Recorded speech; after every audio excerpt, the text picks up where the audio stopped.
నమస్తే, welcome to శ్రీపేపర్ news. ముందుగా headlines.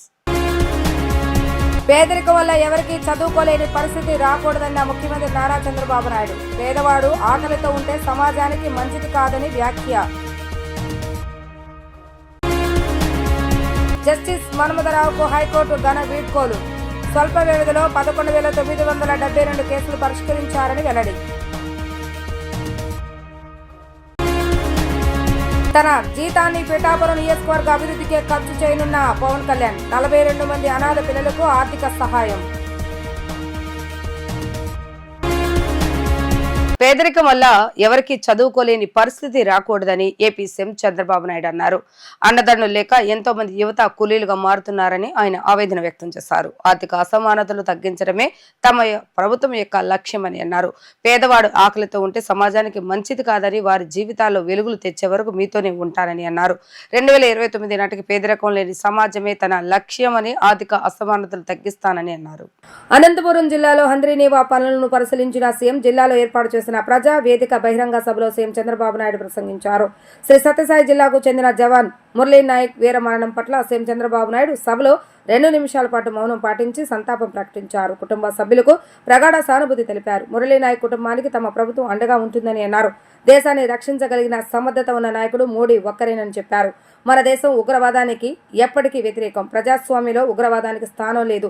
ప్రపంచంలో ఉగ్రవాదానికి చోటే లేదని మోడీ ఏనాడో చెప్పారు. ఆపరేషన్ సింధూర్ ద్వారా ఉగ్రవాదులను మట్టుబెట్టిన ప్రభుత్వం కేంద్రంలో ఉంది.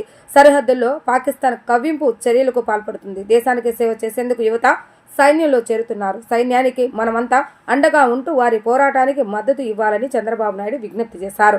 2029 నాటికి పేదరికం లేని సమాజమే తన లక్ష్యమని, ఆర్థిక అసమానతలను తగ్గిస్తామని అన్నారు. టెక్నాలజీ సరిగా వాడుకుంటేనే మనం ముందుకు వెళ్ళగలం అని అన్నారు.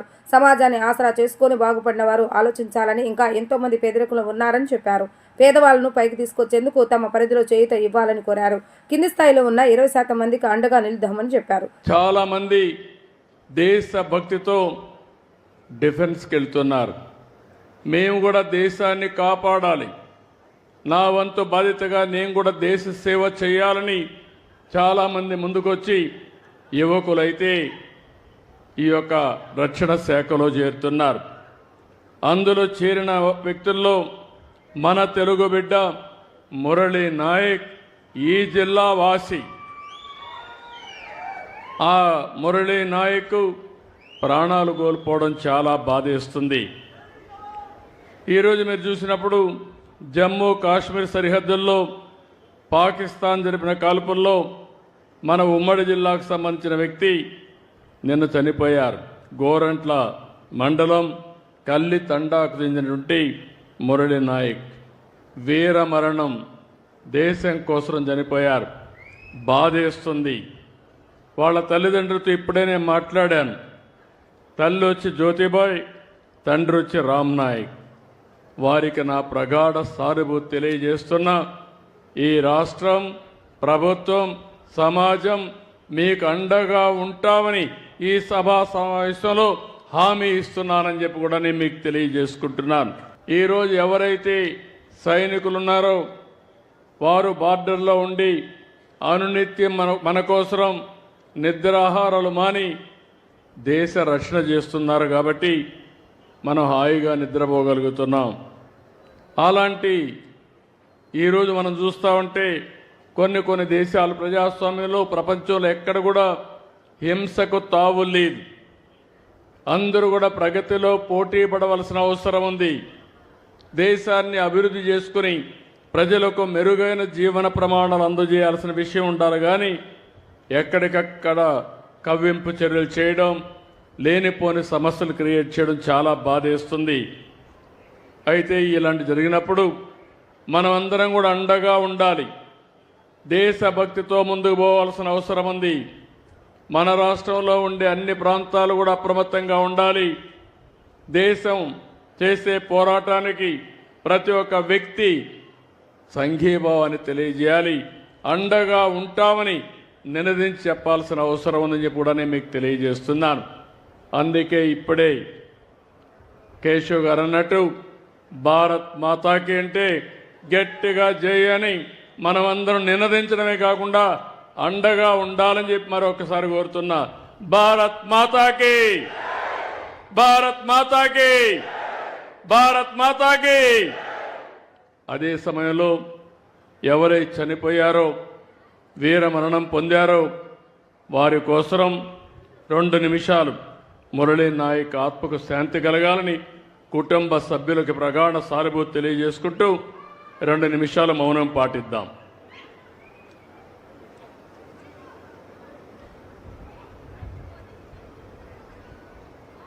అనతి కాలంలోనే అత్యధికంగా 1100 కేసులకు పైబడి పరిష్కరించిన judge doctor justice K Manmatha Rao అని రాష్ట్ర ఉన్నత న్యాయస్థానం ప్రధాన న్యాయమూర్తి జస్టిస్ ధీరజ్ సింగ్ ఠాగూర్ అభినందించారు. ఆంధ్రప్రదేశ్ హైకోర్టులో న్యాయమూర్తిగా సేవలు అందజేస్తున్న doctor justice K Manmatha Rao Karnataka హైకోర్టుకు బదిలీపై వెళ్తున్న సందర్భంగా హైకోర్టు మొదటి కోర్టు హాల్లో ఘనంగా వీడ్కోలు కార్యక్రమం నిర్వహించారు. వీడ్కోలు కార్యక్రమంలో హైకోర్టు ప్రధాన న్యాయమూర్తి జస్టిస్ ధీరజ్ సింగ్ ఠాగూర్ హాజరయ్యారు. ఈ సందర్భంగా ఆయన మాట్లాడుతూ జస్టిస్ కె మన్మథరావు సేవలను కొనియాడారు.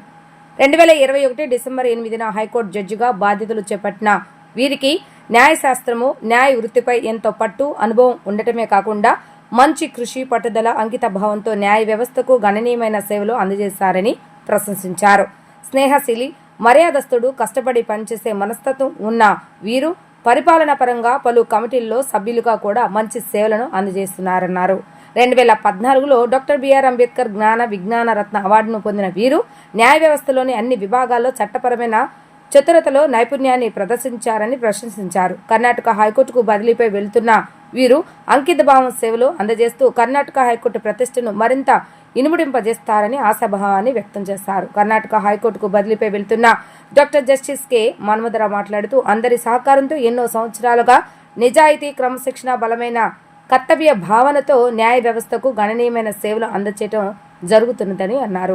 న్యాయమూర్తి పదవి గౌరవాన్ని, ప్రతిష్టను ఇనుముడింపజేసే విధంగా కేవలం 727 రోజుల్లోనే 11,972 కేసులను పరిష్కరించి వాద్యదారులకు సంతృప్తికరమైన సేవలను అందచేయడం జరిగిందన్నారు.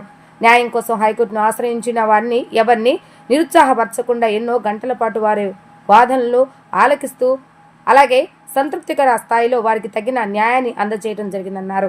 ఇందుకు సహకరించిన ప్రతి ఒక్కరికి ఆయన ధన్యవాదాలు తెలిపారు. ఆంధ్రప్రదేశ్ హైకోర్టులో కేవలం 726 రోజులే జడ్జిగా విధులు నిర్వహించినప్పటికీ తోటి న్యాయమూర్తులు, న్యాయవాదులు, న్యాయ వ్యవస్థ అధికారులు, సిబ్బంది చూపిన ప్రేమాభిమానాలు మరోలేనివని అన్నారు. తాను సాధించిన విజయాలలో బార్ సభ్యుల సహకారం కూడా మరోలేనిదంటూ వారికి కృతజ్ఞతలు తెలిపారు. Justice Manmadhrao was awarded Dr. B.R. Ambedkar Gyan Vigyan Ratna Award 2014. He was actively involved in teaching and delivered lectures on central excise law in National Academy of Customs, Indirect Taxes and Narcotics, zonal campus at Vishakhapatnam. Justice Manmadhrao could make a mark in the legal profession with his good understanding of law and amiable manners. His hard work and professional competence established him well in the profession and earned him a large clientele. His talent was well recognized, and considering his talent and potential, he was elevated to the bench and was sworn in as a judge of this court on 8th of December 21. My association with Justice Manmadhrao began upon my taking over as Chief Justice of this court in July 2023. I found him to be affable, courteous and hardworking. Justice Manmadhrao has been a member of various committees, including the Transfers and Postings Committee of Civil Judges Senior Division, the committee dealing with acquisition and disposal of properties by judicial officers also. Apart from the contribution made by Justice Manmadhrao on the administrative side, he made significant contributions on the judicial side as well. During his tenure in this court, Justice Manmadhrao has disposed of about 11,000 cases, and while doing so, he has shown his dexterity and legal acumen in all branches of law. At this important moment, as I prepare to take up a new responsibility at the Karnataka High Court, I stand before you with deep gratitude and reflection on my journey here in the High Court of Andhra Pradesh. I had the honor of being appointed as a judge of this Honorable High Court on 8th December 2021 and took oath in the name of Constitution of India instead of in the name of God. Over the years, I serve to uphold the dignity and responsibility of this post with honesty, discipline, and a strong sense of duty. During my tenure, I have had the privilege of disposing of approximately 11,972 cases in 722 days, which was not just a number. It reflects countless hours of hearings, thoughtful deliberations, and the tireless cooperation of the members of the bar and staff. My aim was always to provide timely and reasoned justice, and in that effort, I believe many advocates and parties were able to find clarity and resolution in their legal battles. I always tried to ensure that no litigant should feel unheard or delayed in their path to justice. During this period, I also placed importance on creating a courtroom atmosphere that was respectful, efficient, and inclusive, where young advocates felt confident in present their cases, and where the principles of justice is guided every decision. None of this would have been possible without the valuable support of my fellow judges and the staff of this registry and the ever cooperative members of the bar. I offer my heartfelt thanks to all of you. On the personal front, I owe immense gratitude to my family. My wife Sunita has been my anchor and support through all stages of life. My sons Kaushik and Subhash and my daughter-in-law Srimati Udaya, who are practicing advocates in this court, have made me proud by upholding the values of the legal profession with integrity. Now, as I am prepared to join the Karnataka High Court, I carry with the lessons, experiences, and goodwill that I have received here while I may be taking leave of this bench. The memories, friendships, and values formed here will always remain close to my heart. ఎమ్మెల్యేగా వచ్చే జీతాన్ని తనను అత్యధిక మెజారిటీతో గెలిపించిన పిఠాపురం నియోజకవర్గ అభివృద్ధికే ఖర్చు చేయనున్నట్లుగా పవన్ కళ్యాణ్ తెలిపారు. నియోజకవర్గానికి చెందిన 42 మంది అనాథ పిల్లలకు తన వేతనం నుంచి ఒక్కొక్కరికి నెలకు 5,000 రూపాయల చొప్పున ఇవ్వనున్నారు. పదవి ఉన్నంత కాలం జీతం మొత్తాన్ని 42 మంది అనాథ పిల్లల సంక్షేమానికి వినియోగిస్తానని పవన్ స్పష్టం చేశారు. ఎమ్మెల్యేగా వచ్చే జీతాన్ని తనను అత్యధిక మెజారిటీతో గెలిపించిన పిఠాపురం నియోజకవర్గ అభివృద్ధికే ఖర్చు చేయనున్నట్లుగా పవన్ కళ్యాణ్ తెలిపారు. మంగళగిరిలోని క్యాంపు కార్యాలయంలో పిఠాపురం నియోజకవర్గానికి చెందిన 42 మంది అనాథ పిల్లలకు పవన్ కళ్యాణ్ తన వేతనం నుంచి ఒక్కొక్కరికి నెలకు 5,000 రూపాయల చొప్పున ఇవ్వనున్నారు. ఇప్పటి వరకు తీసుకున్న వేతనం నుంచి 2,10,000 రూపాయలు ఆర్థిక సహాయం అందజేశారు. జీతంలో మిగిలిన మొత్తాన్ని కూడా వారు బాగోగులు చూసేందుకే ఖర్చు చేస్తానని అన్నారు. అందుబాటులో ఉన్న 32 మందికి పవన్ స్వయంగా ఆర్థిక సహాయం అందజేశారు. మిగిలిన 10 మందికి జిల్లా యంత్రాంగం ద్వారా ఆ మొత్తాన్ని అందజేస్తామని తెలిపారు. ప్రతి నెల ఈ సాయం వారి ఇళ్ల వద్దే అందించేలా ఏర్పాట్లు చేస్తామని అన్నారు. పదవి ఉన్నంతకాలం జీతం మొత్తం 42 మంది అనాథ పిల్లల సంక్షేమానికి వినియోగిస్తానని అన్నారు. మీ అందరికీ ఒక్క విషయం చెప్దాం అనుకుంటున్నాను. సార్ డిప్యూటీ సీఎంగా ఛార్జ్ తీసుకున్న తర్వాత మేమందరం జాయిన్ అయిన తర్వాత ఆయన చెప్పిన ఫస్ట్ ఇన్స్ట్రక్షన్ మాకు ఇలా నాకు వచ్చే జీతాన్ని నా పిఠాపురంలో ఈ పిల్లలకి ఇద్దాం అనుకుంటున్నాను అని చెప్పేసి అందరినీ డైరెక్ట్గా కలిసి ఇద్దాం అనుకొని ఈ విధంగా చేశారు. అండ్ సార్ యొక్క ఒపీనియన్ ఏంటి అంటే తనకు వచ్చే జీతాన్ని ఈ 42 మందికి ప్రతి నెల 5,000 రూపాయల చొప్పున డివైడ్ చేసి మీ ఇంటికే వచ్చి ఇచ్చే విధంగా 1వ తారీఖు ఇప్పుడు పెన్షన్ గవర్నమెంట్ ఎలా అయితే ఇస్తుందో అదేవిధంగా 1వ తారీఖు సార్ తనకు వచ్చే జీతాన్ని ప్రతి ఒక్క పిల్లవాడికి అమ్మాయికి 5,000 రూపాయలు డివైడ్ చేసి మీ ఇంటికే పంపిద్దామని చెప్పి డిసైడ్ చేశారు. సో ఇది కంపల్సరీగా వాళ్ళ భవిష్యత్తుకు ఉపయోగపడుతుందని చెప్పి సార్ తీసుకున్న తీర్మానం. సార్ ఇట్లాంటి మంచి డెసిషన్లో మేమందరం భాగం అవటం వల్ల మాకు కూడా చాలా సంతోషంగా ఉంది సార్. ఎలాంటి ఒక క్రైటీరియా పెట్టుకొని ఒక ప్రాతిపదిక పెట్టుకొని ఏ కమ్యూనిటీ అలాంటి ఏమీ లేకుండా అందరికీ సమానంగా చూసి అందరికీ మన దగ్గర ఎవరెవరైతే మనకు తెలుసు అంటే గవర్నమెంట్ వారి దగ్గర తల్లిదండ్రులను కోల్పోయానని తెలుసున్న ప్రతి ఒక్కరిని ఇవాళ పిలవడం జరిగింది. అది నెంబర్ ఎంత తక్కువ ఎక్కువ అనేది కూడా ఆలోచించకుండా పిలవడం జరిగింది. సో అందుకు నా వైపు నుంచి జిల్లా అధికార యంత్రాంగం వైపు నుంచి sir I really thank you for doing this from bottom of my heart. Pithapuram నుంచి ప్రత్యేకించి పిఠాపురం నుంచి మీరందరూ నన్ను ఎంతో నమ్మకంతో గెలిపించారు. మన పిఠాపురం కావాల్సిన అభివృద్ధి పనులతో పాటు ప్రతి చిన్న సమస్య ఏది ఉన్నా కానీ మన ఇక్కడ దగ్గర పర్యవేక్షిస్తూ మన డిప్యూటీ సీఎం ఆఫీస్ దగ్గర నుంచి కానీ అక్కడ స్థానికంగా మన ఆఫీస్ దగ్గర నుంచి అన్ని పనులు చేసుకుంటూ వెళ్తున్నాం. ప్రత్యేకించి నా దృష్టికి తీసుకొచ్చారు.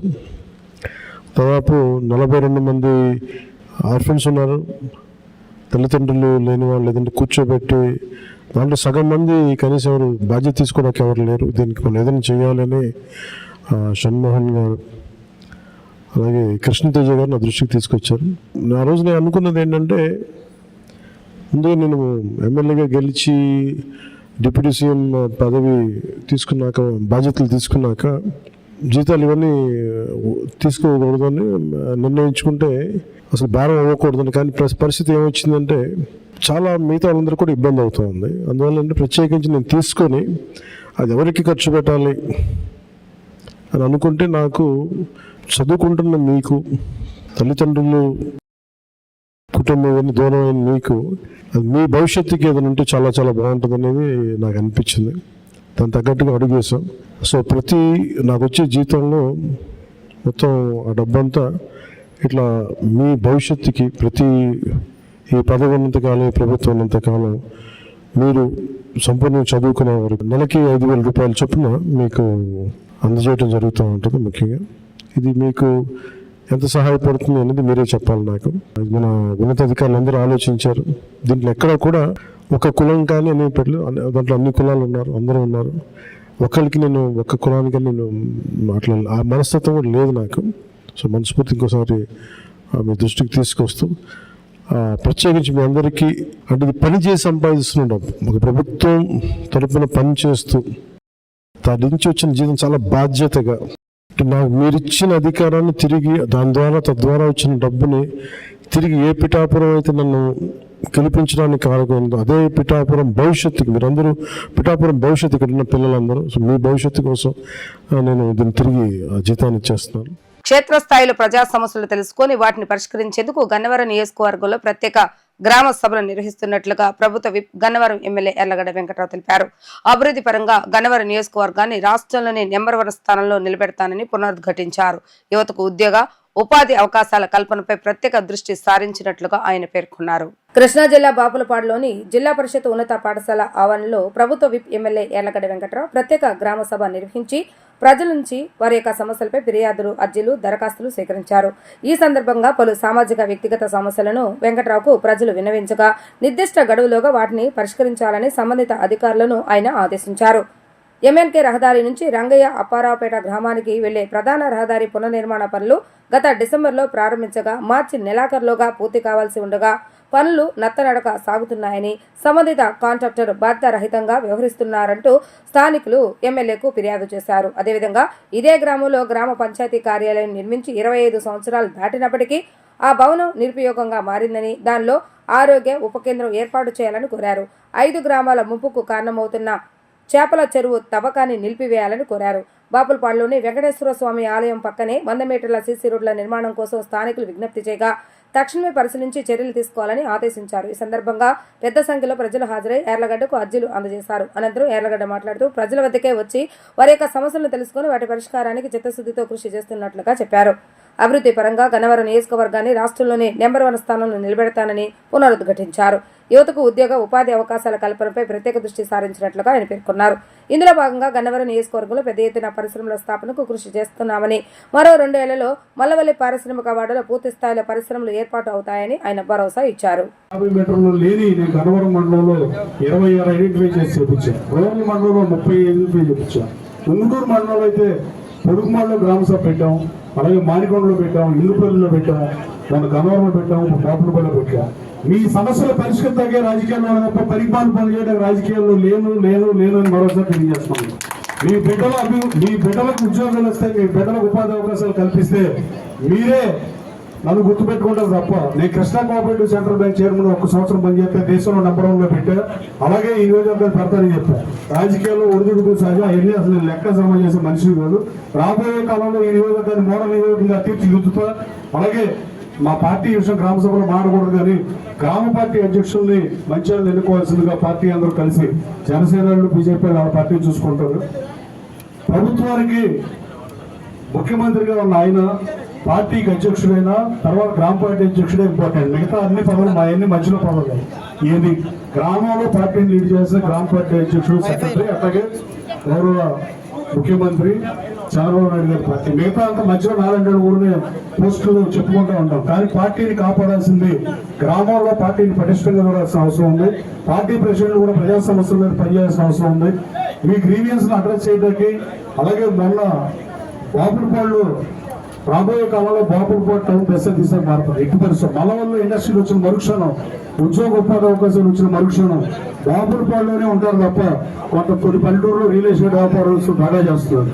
ఎక్కడైనా వైద్యం విద్య లేని చాటికి ప్రజలు ఎవరు వాళ్ళ పిల్లలు చదివించుకుంటానికి ఏ ఊరు మారరు. ఏ వ్యవసాయం చేసేవాడైనా అణగారిన వర్గాలైనా, అట్టడుగు వర్గాలైనా, బలహీన వర్గాలైనా, లేకపోతే అగ్రవర్ణాలైనా ఎవరైనా స్కూలు ఎక్కడ ఉందో అక్కడ పిల్లలు చదువుకోవడం వస్తారు.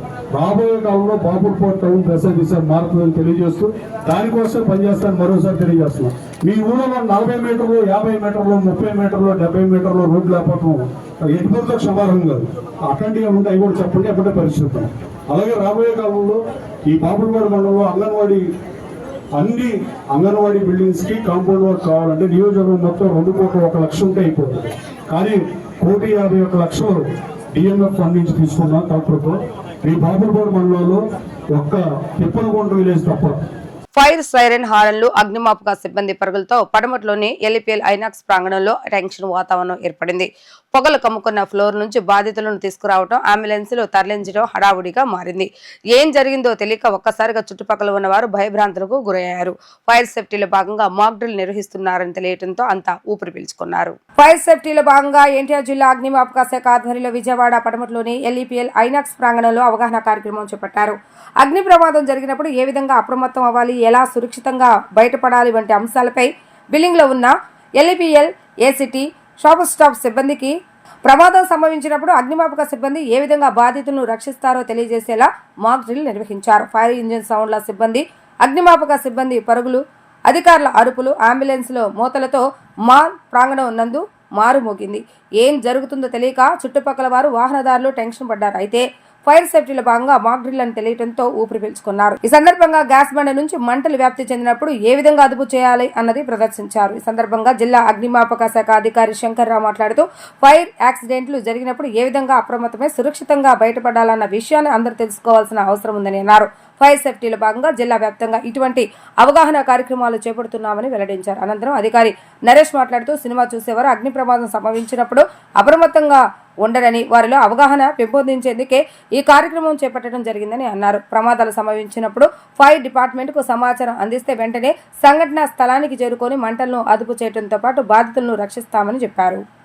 ఇప్పుడు మన అందరికీ తెలుసు, దేశంలో చాలా అత్యవసర పరిస్థితి ఉంది. ఈ సందర్భంగా ప్రజల ఆస్తిని ప్రాణాలు కాపాడడానికి అగ్నిమాపక శాఖ తరఫున మేము ఎన్టీఆర్ జిల్లాలో ఉన్న 10 ఫైర్ స్టేషన్లో కూడా ఏరియాలో కూడా ఈ మాక్ డ్రిల్ కండక్ట్ చేయడం జరిగింది. ముఖ్యంగా మన విజయవాడ పట్టణంలో మీ షాప్స్, మా మాల్స్, తర్వాత ముఖ్యంగా బస్ స్టాండ్, రైల్వే స్టేషన్, ఈ విధంగా ఏదైతే జనసమ్మర్దం ఉన్న ప్రాంతాల్లో కూడా మా ఫైర్ సిబ్బంది ఈ మాక్ డ్రిల్ కండక్ట్ చేయడం జరిగింది. ఈ మాక్ డ్రిల్ కండక్ట్ చేయడం వల్ల ఏంటంటే అక్కడున్న ప్రజలు ఏదైనా ప్రమాదం సంభవించినప్పుడు ఏ విధంగా స్పందించాలనేది చాలా వాళ్ళు వివరంగా మా సిబ్బంది అని తెలియపరుస్తున్నారు. ముఖ్యంగా ఈరోజు ఇక్కడ ఈ షాపర్స్ మాల్ లెపిల్ దగ్గర కూడా స్క్రీన్ ఆల్రెడీ 5 స్క్రీన్లు ఉన్నాయి. అందులో కూడా ఇది మళ్ళీ షోస్ నడుస్తున్నాయి. షో నడిచినప్పుడు ఏ విధంగా ప్రమాదం జరిగితే షో చూస్తున్న ప్రజలు కూడా, తర్వాత అందులో ఉన్న షాప్లో పనిచేస్తున్న సిబ్బంది అందరూ కూడా ఏ విధంగా ప్రమాదం నుంచి బయటకు రావాలి, వచ్చిన తర్వాత ఏ విధంగా స్పందించాలి, తర్వాత ముఖ్యంగా అక్కడ చిక్కుకుంటే వాళ్ళు ఏ విధంగా మనం వెతికి కిందకి తీసుకురావాలనేది కూడా ఇక్కడ ప్రదర్శన చేసి చూపించడం జరిగింది. ఈ విధంగా ప్రజలు తమ ఎప్పుడైతే ప్రమాదం చిక్కున్నప్పుడు ఈ విధమైన కార్యక్రమాల్లో అవగాహన కల్పించడానికి మేము చేస్తున్నాము.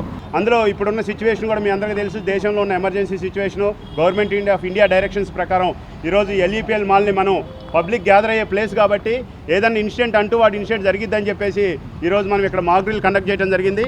ఒక స్క్రీన్లో సినిమా చూస్తూ ఉన్నప్పుడు మనం అందరం కూడా సినిమాలో లీనమై ఉంటాం. ఆ జోకుల్లో కానీ, ఆ స్టోరీలో కానీ, కనీసం మన పక్కల చైర్లో ఉన్న కూర్చొని సినిమా చూస్తున్న మన నైబర్ కూడా వాడు ఏం చేస్తుండో అనేది కూడా మనం అబ్జర్వ్ చేయలేం. మనం ఖచ్చితంగా ఆ స్క్రీన్లో, స్టోరీలో ఇన్వాల్వ్ అయి ఉంటాం కాబట్టి అట్లాంటి సందర్భంలో ఫైర్ జరిగితే వాళ్ళు ఉన్న ఫ్లోర్లోనో, అది 4 అంతస్తులు 5 అంతస్తుల బిల్డింగ్లో ఏదో మధ్యలో 3 అంతస్తులోనో ఫైర్ జరిగితే వాళ్ళకి ఏ విధంగా అవేర్ చేయాలి, వాళ్ళని ఏ విధంగా అక్కడ నుంచి ఎవాక్యుయేట్ చేసి సేఫ్గా స్టెయిర్ కేస్ ద్వారా వాళ్ళని బయటికి తీసుకురావాలి. వాళ్ళు ఉన్న ప్లేస్లో కనుక స్మోక్ ఉంటే ఆ స్మోక్ పార్టికల్స్ ఇన్హేల్ చేయకుండా వాళ్ళని ఎట్లా రూట్ డైవర్ట్ చేసి తీసుకురావాలని చెప్పేసి ఈరోజు కూడా మీరు అందరూ చూశారు.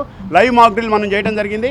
ఆ స్క్రీన్స్లో నుంచి కూడా పీపుల్ని ఎవాక్యుయేట్ చేసి సేఫ్ అసెంబ్లీకి తీసుకురావడం జరిగింది. అదేవిధంగా మధ్యలో ఉన్న ఫ్లోర్లో జాయిన్ అయిన ఫ్లోర్లో థర్డ్ ఫ్లోర్ యాక్నిక్ కానీ next first and second floor shopper షాప్లో కూడా ప్యారలల్గా ఫైర్ జరిగింది. ఇక్కడ ఒక ఫోర్త్ ఫ్లోర్లో స్క్రీన్స్ దగ్గర రీఫిల్లింగ్ ఏరియా స్నాక్స్ ఏరియాలో ఫైర్ జరిగితే అదేవిధంగా అక్కడ షార్ట్ ఎలక్ట్రికల్ షార్ట్ జరిగి మళ్ళీ ఫస్ట్ ఫ్లోర్లో ఉన్న షాపర్ షాప్ దగ్గర కూడా అక్కడ కూడా వాళ్ళ ఏసీ అవుట్డోర్ అనేది ఫైర్ క్యాచ్ కావడం జరిగింది. ఇక్కడ కూడా స్మోక్ అనేది ఎగ్జాక్ట్గా డెన్స్ స్మోక్ అనేది రావడం జరిగింది. అప్పుడు ప్యారలల్గా ఈ ఫ్లోర్లో వాళ్ళని ఆ ఫ్లోర్లో వాళ్ళని మేము 2 ఫైర్ ఇంజన్లు ఇక్కడికి టర్న్అవుట్ చేసాం.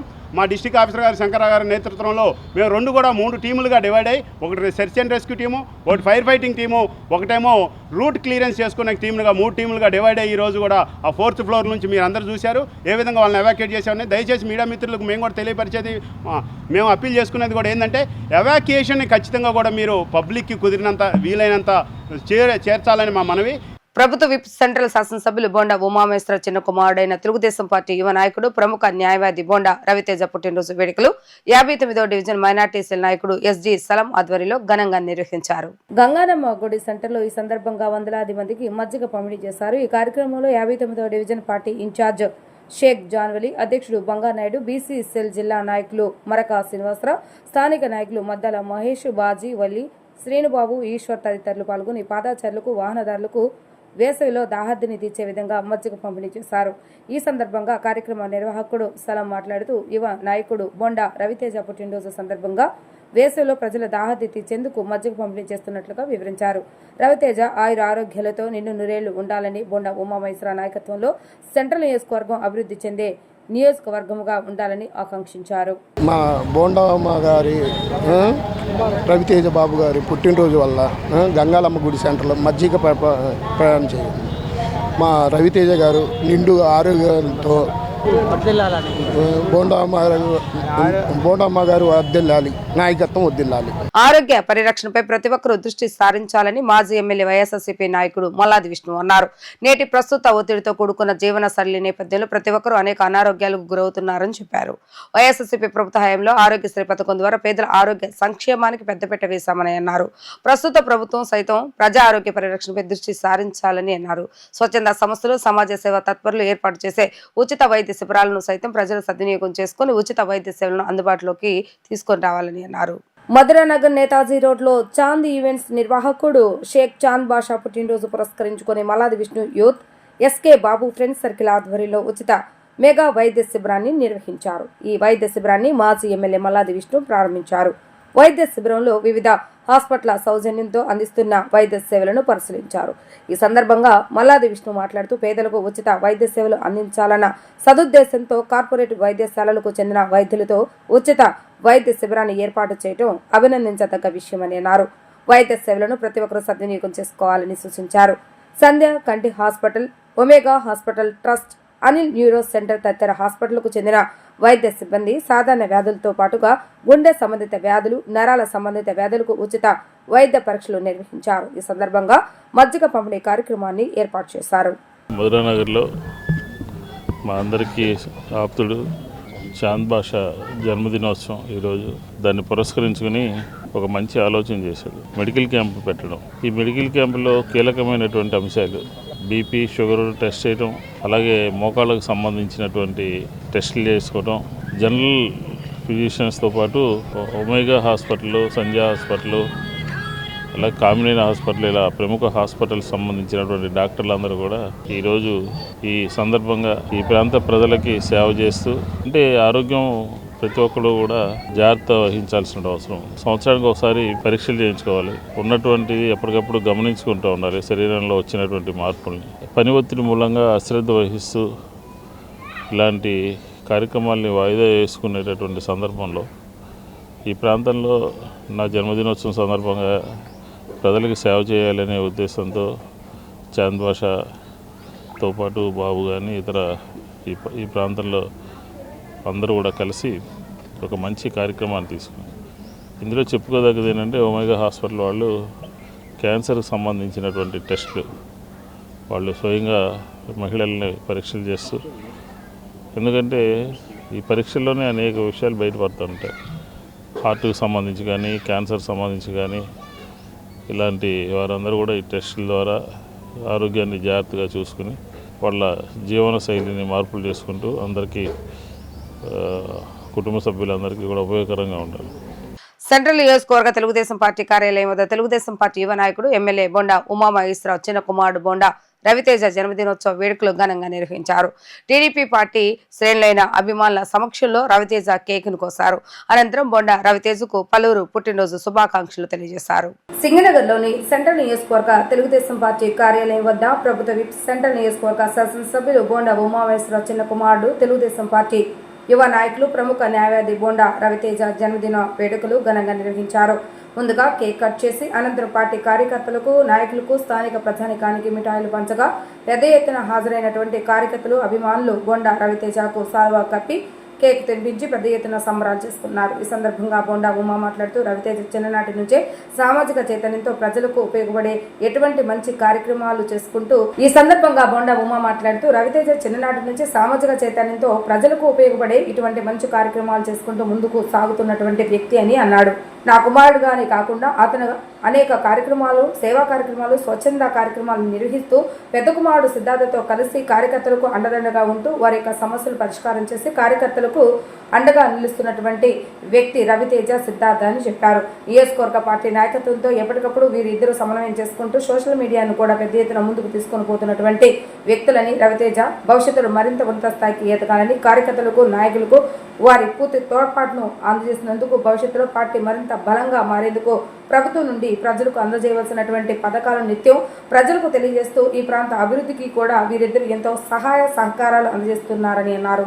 2 రోజుల కిందట మన భారత్ సరిహద్దుల్లో పాకిస్తాన్ మరియు భారత జవాన్ల యొక్క జరిగిన సందర్భంలో వీరమరణం చెందిన మన తెలుగు జవాన్ అయినటువంటి నాయక్ గారికి నా ప్రగాఢ సానుభూతి, నివాళులు అర్పిస్తూ ఉన్నాం.